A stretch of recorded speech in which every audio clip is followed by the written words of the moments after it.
지금 이 방송을 듣고 계신 여러분께 오늘은 평소보다 조금 더 솔직한 질문 하나를 먼저 드리고 싶습니다. 혹시 요즘 들어 이런 생각을 해보신 적은 없으신지요?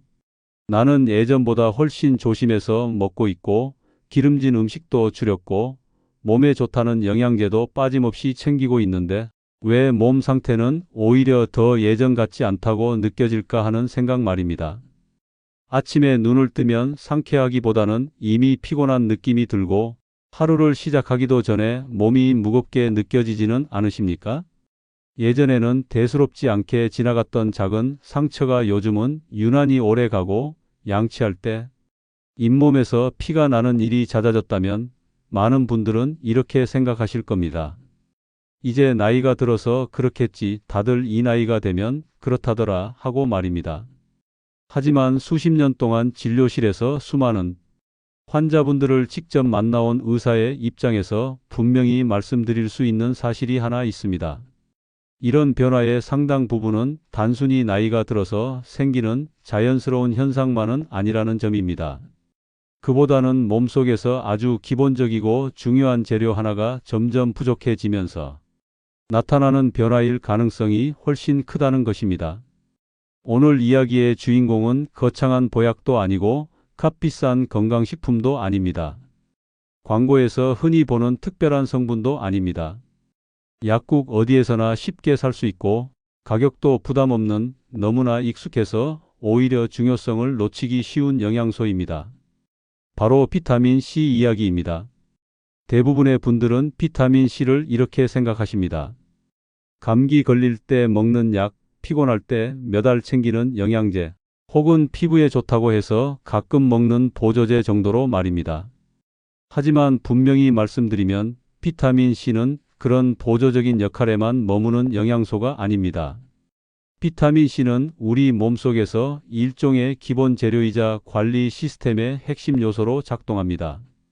세포가 손상되지 않도록 보호하고 이미 손상된 조직을 회복시키며 몸속에서 생기는 염증과 노화를 조절하는 데 깊이 관여합니다. 쉽게 말해 몸이 하루하루 버티고 유지될 수 있도록 뒷받침해주는 기초 자재와 같은 존재입니다. 그런데도 많은 분들이 이렇게 말씀하십니다. 선생님, 저는 비타민 C를 매일 챙겨 먹고 있는데요. 그런데도 별다른 변화가 없는 것 같아요. 실제로 진료실에서 아주 자주 듣는 말입니다. 피부는 여전히 칙칙하고 피로는 쉽게 가시지 않고 감기는 한번 걸리면 오래 가고 잇몸도 약해진 느낌이 계속된다고 하십니다. 이런 말씀을 들을 때마다 저는 비타민 C 자체를 문제 삼기보다는 그분들이 비타민 C를 어떻게 사용하고 있는지를 먼저 살펴봅니다. 왜냐하면 비타민 C는 먹느냐 안 먹느냐보다 어떻게 먹느냐가 훨씬 더 중요한 영양소이기 때문입니다. 같은 양을 먹어도 어떤 분은 몸이 눈에 띄게 가벼워지고 어떤 분은 전혀 변화를 느끼지 못합니다. 이 차이는 체질이나 운이 아니라 흡수와 유지의 차이에서 비롯됩니다. 비타민 C는 우리 몸이 스스로 만들어낼 수 없는 필수 영양소입니다. 하루만 섭취가 끊겨도 혈액 속 농도가 빠르게 떨어집니다. 반대로 말하면 몸에 꾸준히 공급되기만 하면 비교적 빠르게 반응을 보여주는 영양소이기도 합니다. 피로가 줄고 상처 회복이 빨라지고 면역 반응이 안정되는 변화를 느끼는 분들도 적지 않습니다. 하지만 여기에는 중요한 전제가 하나 있습니다. 혈중 농도가 일정 수준 이상으로 유지되어야 한다는 점입니다. 비타민 C는 물에 녹는 성질을 가지고 있기 때문에 몸속에 오래 저장되지 않습니다. 잠깐 들어왔다가 금세 빠져나가는 성향을 가지고 있습니다. 그래서 하루에 한 번 몰아서 섭취하는 방식은 비타민 C의 특성과 잘 맞지 않습니다. 이 사실을 모르고 계신 분들이 많습니다. 나는 하루에 비타민 C 하나를 먹으니까 충분하다고 생각하시는 분들 말입니다. 실제로는 혈중 농도가 잠깐 올라갔다가 빠르게 떨어지고 몸이 진짜로 필요로 하는 시간대에는 이미 대부분이 배출된 뒤인 경우가 많습니다. 이런 이유로 비타민 C는 단순히 많이 먹는 것보다 몸속에 어떻게 유지되느냐가 훨씬 중요합니다. 이것이 바로 비타민 C를 영양제가 아니라 하나의 시스템으로 바라봐야 하는 이유입니다. 이제 비타민C가 우리 몸에서 어떤 역할을 하는지 조금 더 근본적인 이야기로 들어가 보겠습니다. 비타민C의 가장 핵심적인 기능은 항산화 작용입니다. 우리 몸은 숨 쉬는 순간부터 끊임없이 에너지를 만들고 그 과정에서 활성산소라는 부산물을 만들어냅니다. 이 활성산소는 세포를 서서히 손상시키는 물질로 마치 쇠를 녹슬게 만드는 녹과 같은 존재입니다. 이 활성산소가 몸속에 쌓이게 되면 세포의 기능이 떨어지고 회복 속도가 느려지며 노화와 각종 만성 질환의 바탕이 됩니다. 비타민C는 바로 이 활성산소를 붙잡아 무력화시키는 역할을 합니다. 불이 커지기 전에 미리 꺼주는 소방수와 같은 역할을 하는 것입니다. 그래서 비타민C가 충분한 사람은 피로가 덜 누적되고 염증 반응이 비교적 안정적으로 유지됩니다. 반대로 비타민C가 부족해지면 몸은 사소한 자극에도 쉽게 지치고 회복이 늦어지며 염증이 오래 지속되는 방향으로 흘러가게 됩니다. 혈관 역시 이 영향을 직접적으로 받습니다. 혈관은 단순히 피가 흐르는 관이 아닙니다. 안쪽 벽은 매우 섬세해서 작은 손상만 생겨도 그 부위에 노폐물과 콜레스테롤이 달라붙고 염증이 시작됩니다. 비타민C는 이런 미세한 손상을 회복하는 데 꼭 필요한 재료입니다. 다시 말해 비타민C는 혈관을 유지하고 보수하는 기본 재료라고 할 수 있습니다. 피부에서도 마찬가지입니다. 많은 분들이 콜라겐을 챙겨 드시지만 비타민C가 부족하면 몸은 그 콜라겐을 제대로 활용하지 못합니다. 콜라겐이 합성되고 유지되는 과정에 비타민C가 반드시 필요하기 때문입니다. 그래서 비타민C가 충분한 사람은 피부가 비교적 맑고 상처 회복이 빠르며 피부가 얇아지는 속도도 느린 편입니다. 이는 단순한 외모의 문제가 아니라 세포 재생 능력의 차이에서 비롯되는 결과입니다. 비타민C가 부족해질 때 나타나는 신호들은 대부분 아주 사소하게 시작됩니다. 처음에는 그냥 피곤한 정도로 느껴집니다. 하지만 시간이 지나면 잇몸 출혈, 쉽게 드는 멍, 상처 회복, 지연, 잦은 감기와 같은 형태로 하나씩 모습을 드러냅니다. 많은 분들이 이런 신호를 나이 탓으로 넘기지만 사실은 몸이 보내는 분명한 경고에 가깝습니다. 오늘 이 첫 번째 이야기에서는 비타민C가 왜 단순한 감기 예방용 영양제가 아니라 노년기의 건강을 떠받치는 기본 재료인지에 대해 말씀드렸습니다. 다음 이야기에서는 비타민C가 부족할 때 나타나는 신호들을 조금 더 구체적으로 그리고 왜 중년 이후에 이런 문제가 더 빠르게 나타나는지에 대해 자세히 짚어보겠습니다. 앞선 이야기에서 우리는 비타민C가 단순히 감기 예방용 영양제가 아니라 노년기의 건강을 지탱하는 기본 재료라는 점을 살펴봤습니다. 이번에는 조금 더 현실적인 이야기로 들어가 보겠습니다. 비타민C가 부족해질 때 우리 몸은 어떤 신호를 보내는지 그리고 왜 중년 이후에 그 신호들이 더 빠르고 분명하게 나타나는지에 대한 이야기입니다. 비타민C 부족은 어느 날 갑자기 큰 병으로 나타나지 않습니다. 대부분 아주 사소한 변화로 시작됩니다. 그래서 많은 분들이 이를 대수롭지 않게 넘기고 나이 때문이라고만 생각하게 됩니다. 하지만 진료실에서 오랫동안 관찰해보면 이 사소한 변화들이 하나의 흐름을 가지고 있다는 사실을 분명히 알 수 있습니다. 가장 먼저 나타나는 신호는 잇몸입니다. 양치할 때 피가 자주 나거나 잇몸이 쉽게 붓고 치아가 예전보다 약해진 느낌이 들기 시작합니다.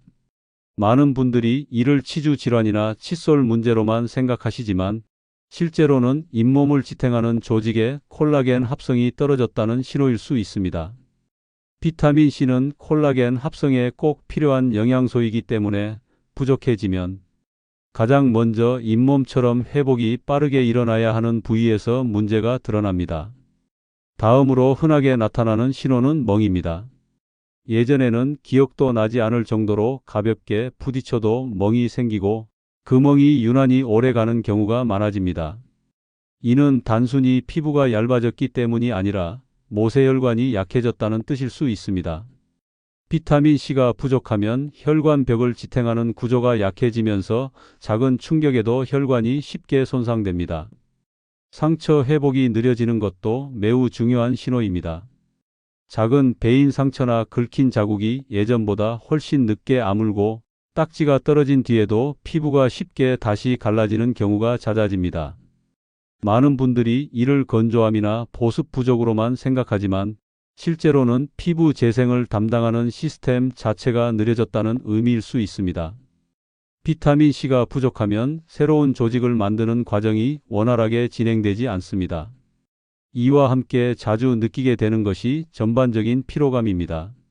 충분히 잠을 자도 개운하지 않고 특별히 무리한 일을 하지 않았는데도 몸이 무겁게 느껴집니다. 이는 단순한 체력 저하가 아니라 세포가 에너지를 만들어내는 과정이 비효율적으로 변했기 때문일 수 있습니다. 비타민C는 에너지 대사 과정에서 중요한 보조 역할을 하기 때문에 부족해지면 몸은 같은 일을 하더라도 더 많은 부담을 느끼게 됩니다. 면역력 저하 역시 빼놓을 수 없는 신호입니다. 조금만 피곤해도 감기에 걸리고 한 번 걸리면 회복이 예전보다 훨씬 더딘 경우가 많아집니다. 비타민C는 백혈구가 제 역할을 할 수 있도록 돕는 연료와 같은 존재입니다. 부족해지면 면역 세포는 충분히 활동하지 못하고 외부 자극에 더 취약해집니다. 이쯤에서 많은 분들이 이런 질문을 하십니다. 이런 증상들이 정말 비타민C 때문일 수 있느냐는 질문입니다. 물론 모든 증상이 비타민C 하나로 설명되지는 않습니다. 하지만 중요한 점은 중년 이후에 나타나는 많은 불편한 변화들이 비타민C 부족과 함께 겹쳐서 나타나는 경우가 매우 많다는 사실입니다.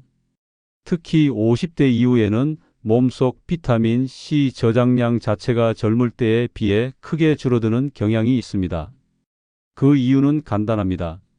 나이가 들수록 흡수 능력은 떨어지고 소모량은 오히려 늘어나기 때문입니다. 스트레스, 만성 염증, 약물 복용, 음주나 흡연 같은 요인들은 모두 비타민C 소모를 증가시킵니다. 젊을 때와 같은 방식으로 생활하면서 같은 양의 비타민C를 섭취해도 몸속에서는 훨씬 빨리 고갈되는 구조가 됩니다. 또 하나 중요한 점은 비타민C 부족이 단독으로만 작용하지 않는다는 것입니다. 비타민C가 부족해지면 콜라겐 합성이 떨어지고 혈관이 약해지며 염증이 쉽게 생기는 환경이 만들어집니다.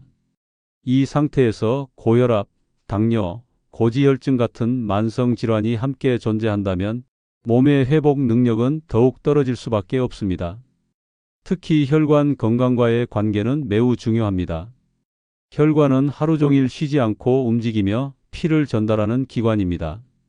이 혈관의 안쪽 벽이 반복적으로 손상되면 그 위에 노폐물과 지방 성분이 쌓이기 쉬워집니다. 비타민C는 이 손상을 빠르게 복구하는 데 꼭 필요한 역할을 합니다. 부족한 상태가 오래 지속되면 작은 손상이 쌓여 큰 문제로 이어질 가능성이 높아집니다. 뇌 건강 역시 비타민C 부족과 무관하지 않습니다. 우리 뇌는 몸 전체에서 가장 많은 산소를 사용하는 기관 중 하나입니다. 그만큼 산화 스트레스에 취약합니다. 비타민C는 뇌세포를 보호하고 신경 전달 환경을 안정시키는 역할을 합니다. 그래서 비타민C가 부족해지면 기억력이 예전 같지 않거나 집중력이 쉽게 떨어지는 느낌을 받는 분들도 적지 않습니다.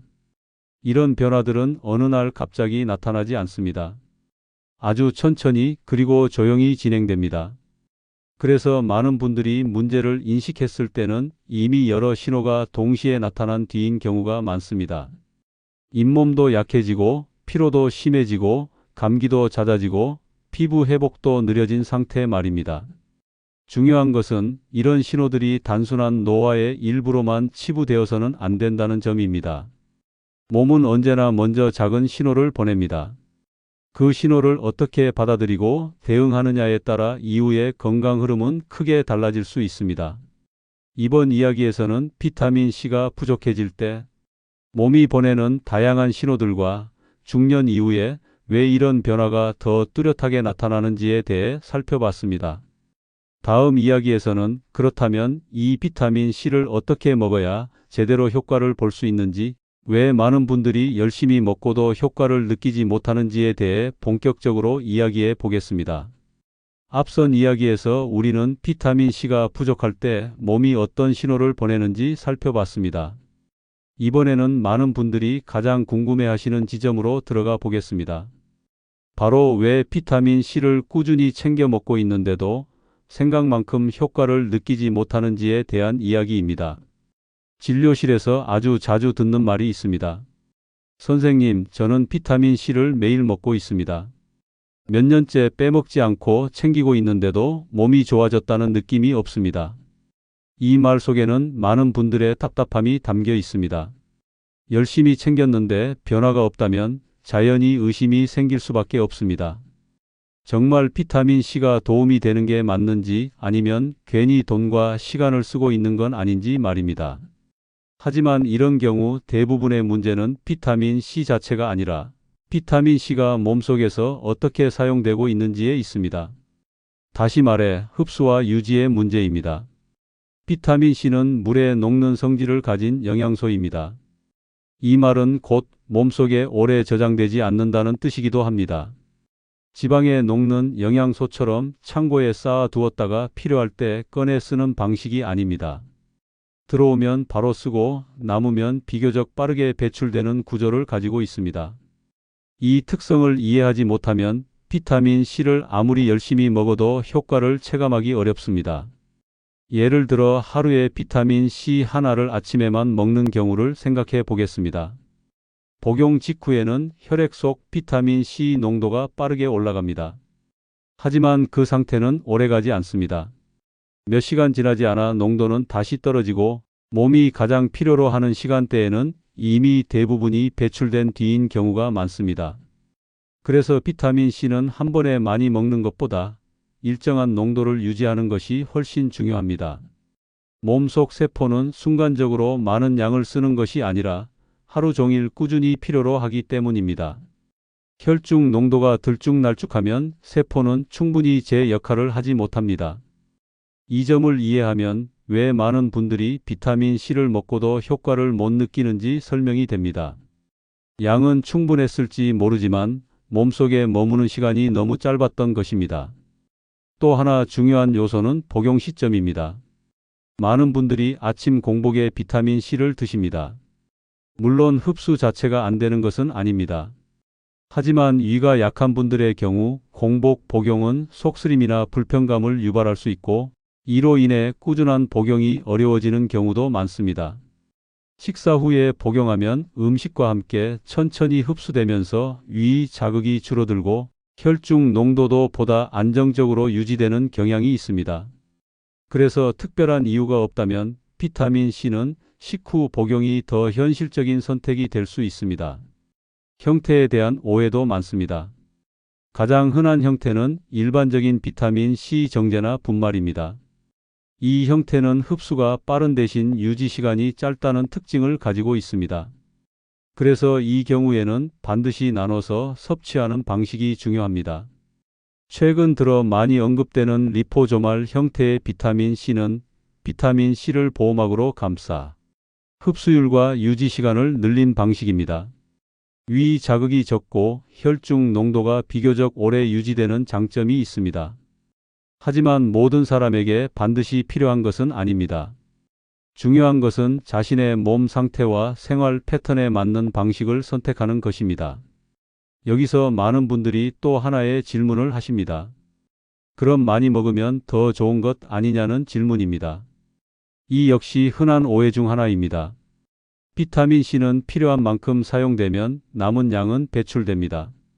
지나치게 많은 양을 한 번에 섭취한다고 해서 효과가 비례해서 늘어나는 것은 아닙니다. 오히려 위장 자극이나 부담을 느끼는 분들도 있습니다. 비타민 C는 과한 양보다 꾸준한 유지가 핵심입니다. 몸이 하루 종일 사용할 수 있도록 일정한 농도를 유지해 주는 것이 가장 중요합니다. 이것이 비타민 C를 약처럼 생각하지 말고 몸의 기본 연료처럼 다뤄야 하는 이유입니다. 흡수와 유지에 영향을 미치는 또 다른 요소는 함께 섭취하는 것들입니다.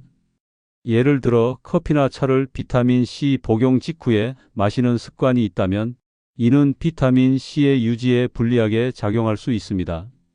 카페인은 체내 배출을 빠르게 하는 방향으로 작용하기 때문입니다. 반대로 음식과 함께 섭취하면 비타민 C는 보다 안정적으로 흡수되고 유지되는 경향을 보입니다. 그래서 비타민 C는 공복보다는 식후, 단독보다는 음식과 함께 섭취하는 것이 실생활에서는 더 효과적인 경우가 많습니다. 또 하나 중요한 점은 중년 이후에는 흡수 능력 자체가 떨어질 수 있다는 사실입니다. 위산 분비가 줄고 장 기능이 예전 같지 않기 때문에 젊을 때와 같은 방식으로 먹어도 몸이 받아들이는 양은 줄어들 수 있습니다. 이 점을 고려하지 않으면 같은 양을 먹어도 효과 차이가 크게 날 수 있습니다. 결국 비타민 C를 먹고도 효과를 느끼지 못하는 이유는 하나가 아닙니다. 복용 시점, 형태, 나누어 먹는 습관, 함께 먹는 음식, 그리고 개인의 소화 흡수 능력까지 여러 요소가 겹쳐 작용합니다. 이 중 어느 하나라도 맞지 않으면 비타민 C는 제 역할을 충분히 하지 못합니다. 이번 이야기의 핵심은 이것입니다. 비타민 C는 많이 먹는 영양제가 아니라 잘 관리해야 하는 영양소라는 점입니다. 몸속에서 일정하게 유지될 때 비로소 세포는 안정적으로 회복과 방어 작업을 수행할 수 있습니다. 다음 이야기에서는 이 비타민 C를 실제 생활 속에서 어떻게 나누어 먹고 하루 흐름 속에서 어떻게 배치해야 하는지, 아침과 점심, 저녁에 어떤 방식으로 섭취하는 것이 좋은지에 대해 구체적인 루틴을 중심으로 이야기해 보겠습니다.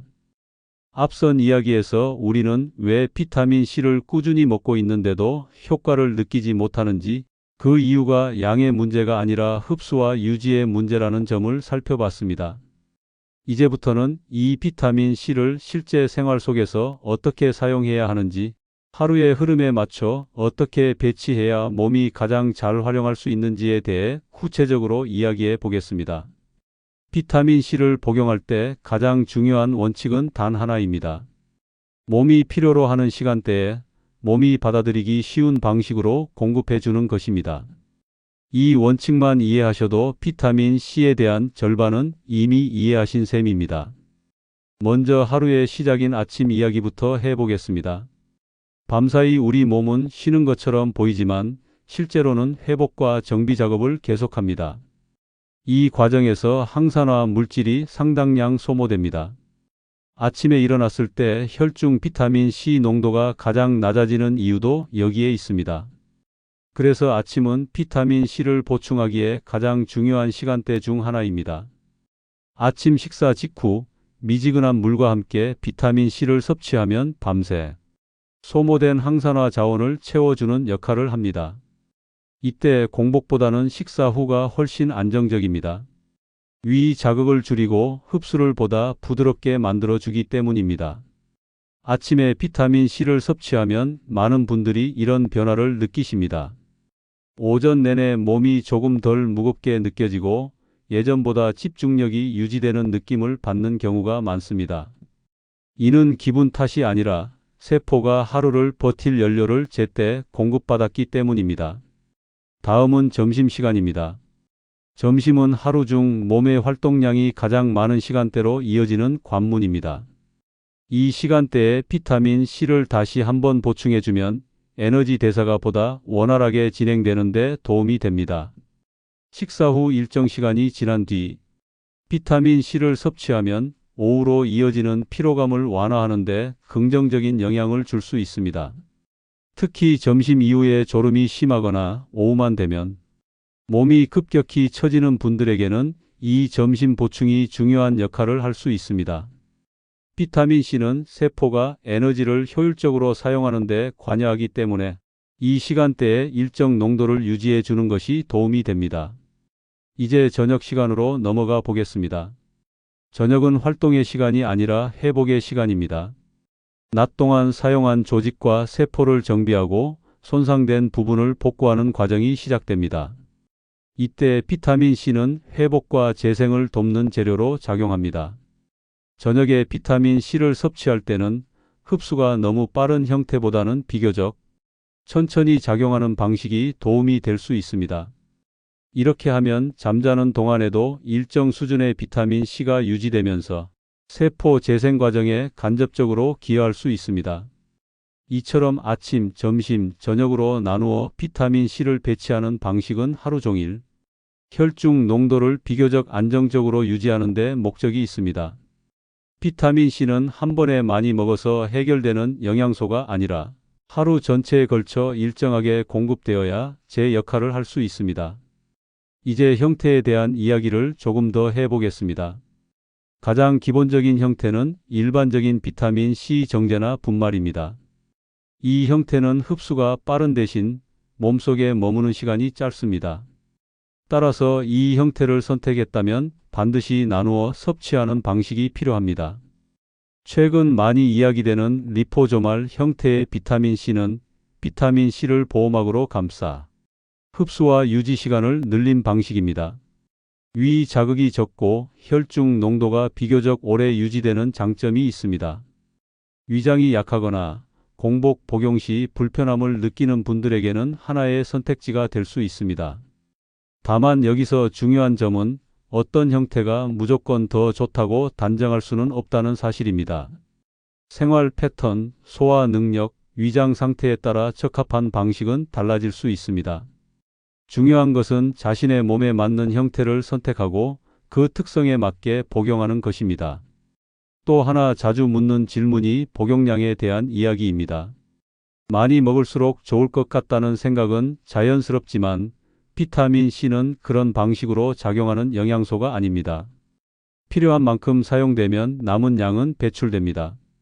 지나치게 많은 양을 한 번에 섭취하는 것은 효과를 높이기보다는 오히려 부담을 줄 수 있습니다.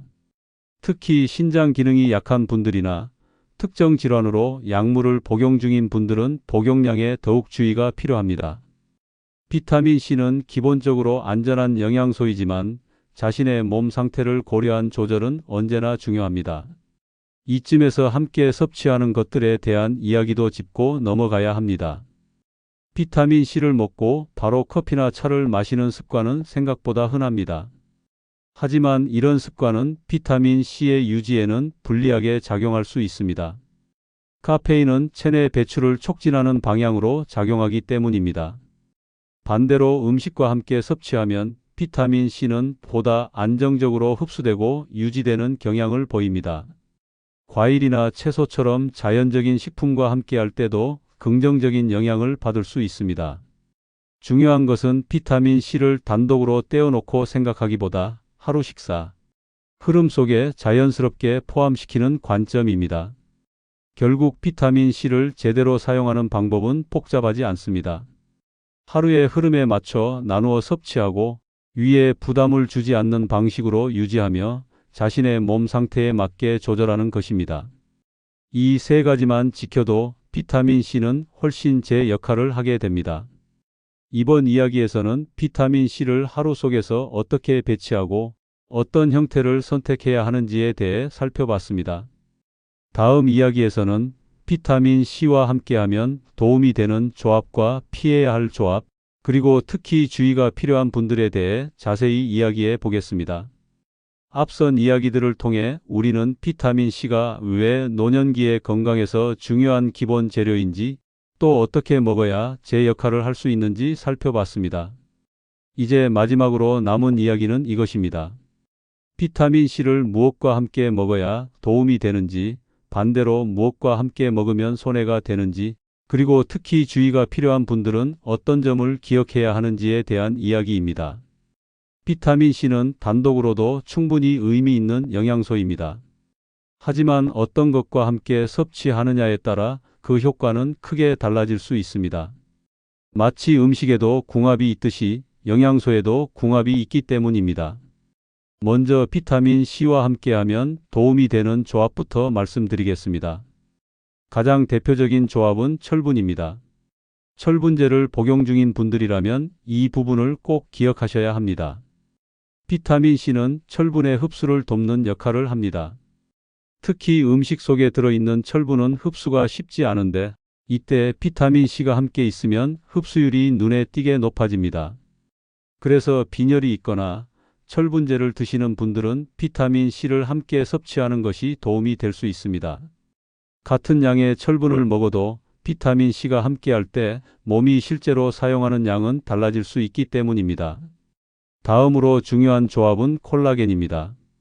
많은 분들이 피부나 관절을 위해 콜라겐을 챙기십니다. 하지만 콜라겐은 먹는다고 바로 피부나 관절로 가는 물질이 아닙니다. 몸속에서 한번 분해된 뒤 다시 합성되는 과정을 거쳐야 합니다. 이때 반드시 필요한 재료가 바로 비타민 C입니다. 비타민 C가 부족하면 아무리 콜라겐을 먹어도 몸은 그것을 충분히 활용하지 못합니다. 반대로 비타민 C가 충분한 상태에서는 콜라겐 합성이 보다 원활하게 이루어질 수 있습니다. 그래서 콜라겐을 드시는 분들은 비타민 C를 함께 챙기는 것이 의미 있는 선택이 될 수 있습니다. 음식으로는 과일과 채소가 좋은 파트너가 됩니다. 귤, 오렌지, 키위, 딸기, 파프리카 같은 식품에는 비타민 C뿐 아니라 함께 작용하는 여러 성분들이 들어 있습니다. 이런 음식들과 함께 섭취하면 비타민 C가 몸속에서 보다 자연스럽게 작용하는 데 도움이 될 수 있습니다. 그리고 꼭 언급해야 할 것이 물입니다. 비타민 C는 물에 녹는 영양소이기 때문에 충분한 수분과 함께 섭취하는 것이 중요합니다. 물이 부족하면 흡수도 원활하지 않고 위에 부담을 줄 수 있습니다. 미지근한 물 한 컵과 함께 섭취하는 습관은 생각보다 큰 차이를 만들어냅니다. 이제 반대로 비타민 C와 함께할 때 주의가 필요한 조합에 대해 말씀드리겠습니다. 가장 흔한 예가 커피와 차입니다. 비타민 C를 먹자마자 커피나 녹차, 홍차를 마시는 분들이 적지 않습니다. 하지만 카페인은 체내 배출을 빠르게 하는 방향으로 작용하기 때문에 비타민 C가 몸에 머무는 시간을 줄일 수 있습니다. 그래서 비타민 C를 섭취한 뒤에는 일정 시간 동안 커피나 차를 피하는 것이 좋습니다. 습관처럼 이어지는 행동이지만 이 작은 차이가 비타민 C의 체감 효과를 크게 좌우할 수 있습니다. 탄산음료나 가공식품도 주의가 필요합니다. 이런 식품들은 몸속에서 산화 스트레스를 증가시키는 방향으로 작용할 수 있습니다. 비타민 C가 들어오자마자 그 역할을 다 써버리게 만드는 환경을 만드는 셈입니다. 비타민 C를 챙기면서 동시에 이런 식습관을 유지한다면 효과를 느끼기 어려울 수 있습니다. 술과 흡연 역시 빼놓을 수 없습니다. 음주는 체내에서 비타민 C 소모를 크게 늘리고 흡연은 그 자체로 비타민 C를 빠르게 고갈시키는 요인입니다. 이런 습관이 있는 분들은 일반적인 경우보다 비타민 C 요구량이 더 높아질 수 있습니다. 물론 가장 좋은 선택은 습관을 줄이는 것이지만 현실적으로 쉽지 않은 경우라면 비타민 C 관리에 더욱 신경 쓸 필요가 있습니다. 또 하나 주의해야 할 조합은 칼슘 보충제입니다. 비타민 C와 칼슘을 동시에 고용량으로 섭취하는 경우 일부 분들에서는 부담이 될 수 있습니다. 그래서 칼슘을 드시는 분들은 비타민 C와 시간, 간격을 두고 섭취하는 것이 보다 안전한 선택이 될 수 있습니다. 이제 마지막으로 특별히 주의가 필요한 분들에 대해 말씀드리겠습니다. 위장이 약한 분들은 공복 섭취를 피하고 반드시 식사 후에 비타민 C를 드시는 것이 좋습니다. 공복에 섭취했을 때 속쓰림이나 불편함을 느낀다면 그것은 몸이 보내는 신호일 수 있습니다. 신장 기능에 문제가 있거나 특정 질환으로 약물을 복용 중인 분들은 복용량을 무리하게 늘리지 않는 것이 중요합니다. 비타민 C는 비교적 안전한 영양소이지만 자신의 건강 상태를 고려한 조절은 언제나 필요합니다. 당뇨와 같은 대사 질환이 있는 분들 역시 자신의 몸 상태에 맞는 방식으로 섭취하는 것이 중요합니다. 모든 사람에게 똑같은 방식이 정답일 수는 없습니다. 이제 이 긴 이야기를 하나로 정리해 보겠습니다. 비타민 C는 기적의 약이 아닙니다. 한번 먹고 몸을 완전히 바꿔주는 마법의 물질도 아닙니다. 하지만 우리 몸이 스스로 회복하고 유지될 수 있도록 돕는 가장 기본적인 재료 중 하나라는 점은 분명합니다.